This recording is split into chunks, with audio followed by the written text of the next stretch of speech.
کۆمەلگای کوردی پێویستی بۆ جۆرە مۆدێلانە هەیە؟ پێویستی پێ هەیە بەس بە شێوازەنە.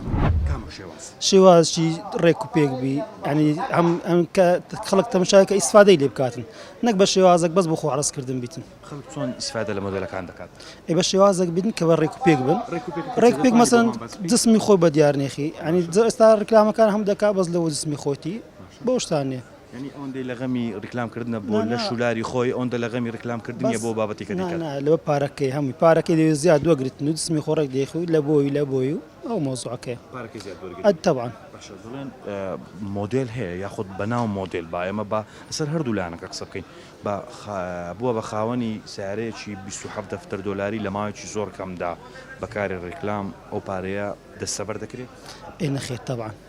هەر ڕیکلامەک ئەگەر چەندی وەگریتن کوتاین بۆ شێوازە پارە و بۆ شێوازەی ئەو شتانە بکڕی، هیچ کەسێک ناتوانێت گە بکڕی ئەگەر دەشتەشکە نەبیت. ئێخۆ کوچی هەم کەس باش دەزانێت وە کوچیە. ئەی بۆ نەیان پێدراوە تا ئێستا ئەوانە و کارە بکەن؟ چێ ڕێ بەوانە دەداتن؟ ئایا ئەوانە باشکرا و شتانە دەکەن؟ طبعاً باشکرانی ئەم کەس پاڵپشتیەیە. طبعاً. پاڵپشتیەکە با لەسەر لایەنەکە قسە نەکەین. چونکە قسە و باسی زۆر لەسەرەوە بابەتە. چەند بڕۆی هەر زیاتر دەبێت. هەر دی و شاراوی زۆرە.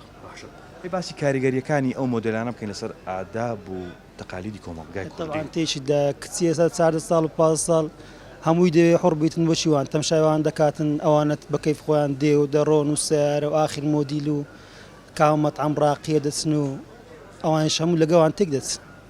هەموو دانی وەکوان بن و کوانج ناتان طبعاً تێک دەچی ئەجا فکری لۆشتی خراپ دەڕوا فکری لۆشتی لایەنی خراپتر دەچێت. ئەوان لە سۆشیال میدیا هەیەە لە سناپەکانیان هەیەە لە واقع داوان؟ طبعاً وانە. ئەیوان یەگە ناچی مۆدیل زەواج دەکا و پاش فترەی زیادەبتەوە. طبعاً ئەگە وا بیتن دەبووە خۆشترین ژیان بژین.